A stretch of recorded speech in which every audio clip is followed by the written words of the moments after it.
So today I have the new hot racing oil immersion shocks for the Scx24, and I'm going to show you how to install these. The reason being is I've seen a ton of posts in the Facebook groups of people getting these and then claiming they lock up as soon as they put oil in them, and so they're running them dry and everything, which you really shouldn't do because you'll mess up the seal inside of it. So yeah, I'm going to show you how to do that so that the shock doesn't just lock up as soon as you put oil in it, because you can't just throw oil in it without doing anything and expect it to work. There's actually a process to it. Same for all oil shocks. They do come with some other springs. So on here you have the medium spring, which would be this spring right here. And I switched them over, at least the 3 that are on here right now.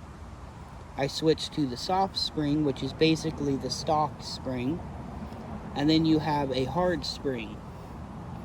So between the hard and the soft spring, you can really see the difference in the thickness. And then, yeah, what's on here is the medium. So I'm going to do that real quick. Sorry about the weird cut, I forgot a tool inside. So first, I'm going to take the bottom of the shock off here. Now you can use a tool inside, but then it's kind of a pain to try and do that with oil in it. So just grab on real firmly, and this should screw right off. Just be careful not to scratch the shaft on the shock if you can help it. And boom, we've got the spring off. Undo the top. And this is a little bit of a pain. I've got 40 weight oil. I've had it for a long time, as you can tell. It's the only oil I have right now, so it'll have to do. And you just do a little bit, drop by drop, because these are such small shocks.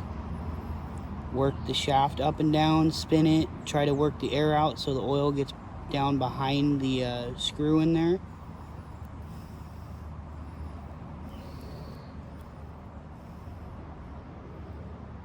Pop the bubble, and then we'll add a little bit more.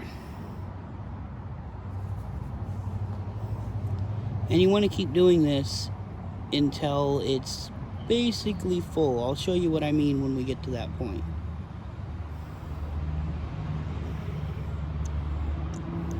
You're slowly working the air bubbles out so we can fit a little bit more in here. Don't be worried about getting oil in the shock either, it's gonna happen.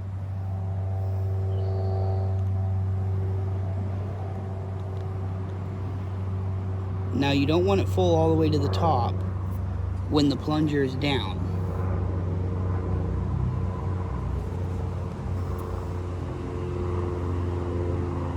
Like about here, the oil is level with it up. That's what you want. Let's see if we can get any more air out of here. I'm a little impatient. If you want to get all the air out, you can let them sit facing up like this for 10 minutes or longer. But I'm not going to go through all that. Now when putting the cap on, you want to do this really slow so you give the oil and air a chance to get out.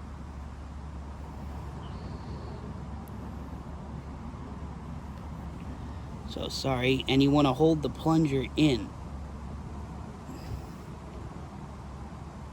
Otherwise, it will lock up on you.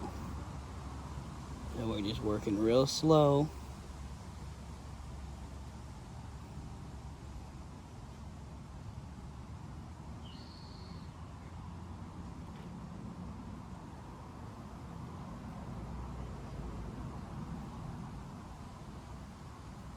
Turn this ring down a little bit.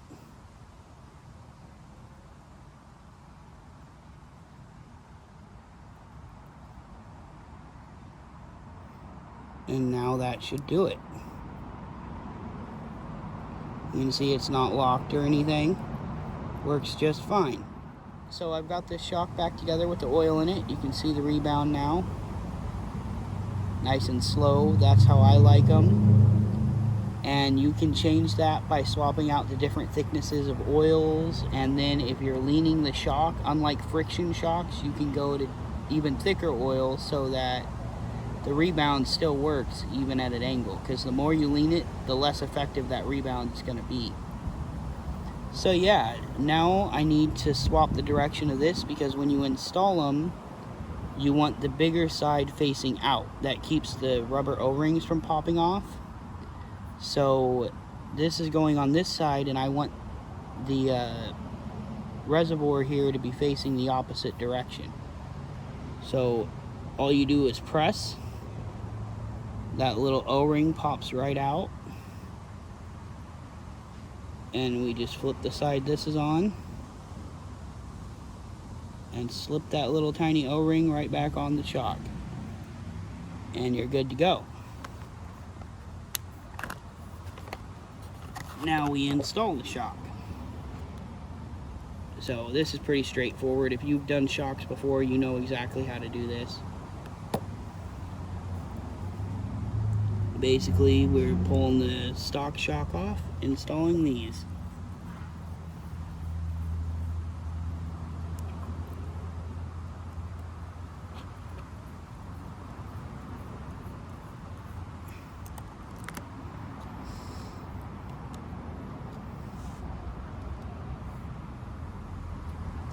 So again, the bigger side out.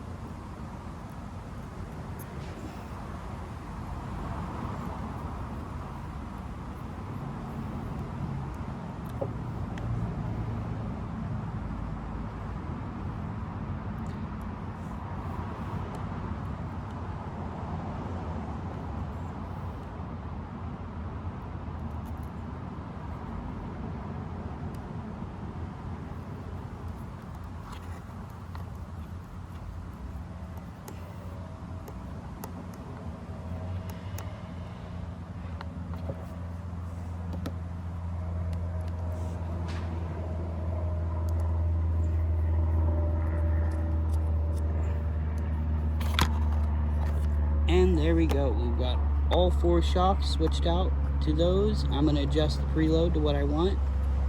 You do lose a little bit of flex with these because they are a little bit shorter, I noticed, but I'm not going for big flex with this build. I just want the dampening. So yeah, let's try this thing out on the hill and see how it does. Okay, so we're up on the hill, and this is technically the first run with the HR oil emulsion shocks. So I did run it for about 5 minutes on the course in the backyard, and I didn't like the 40 weight. It was a little too stiff. Would be great for a full droop setup, but not for my setup. So I did switch it over to 30 weight. Anyways, let's let you be the judge on how this does on the rocks over here. Enjoy the video.